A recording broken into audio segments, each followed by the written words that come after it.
Kde si spadla? Čo sa stalo? Čo si robila v súde, babka? Bola som na rebríku, chcela som vyvetať hore pavučiny a jej mobilček mi spadol do súda a chcela som ho dotiahnuť, ale spadla som. Babka, ale prečo si zmetala pavučiny zo strechy?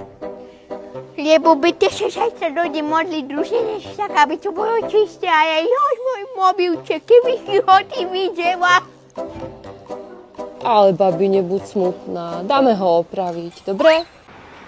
Elshopone.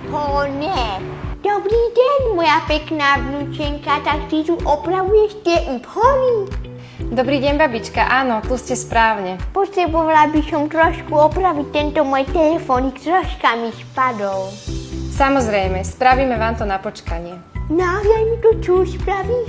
Áno, babička, kľudne si sadkajte a do nejakej polhodinky to budete mať hotové. Koľko iPhonov tu kúpim mojim pravnúčatkám? Babi, ale to je drahé. Máš toľko peňazí? Áno, mám. Celý život to pchám do pančuky a čo z toho? Zajtra môžem umrieť, na čo mi budú? Už je to hotové?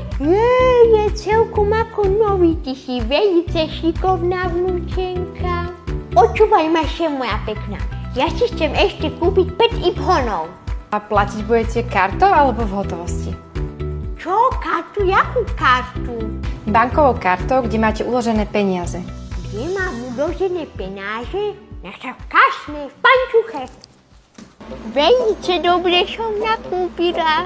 A jaký je pekný, čistučký ako nový. No môžem to ošrať.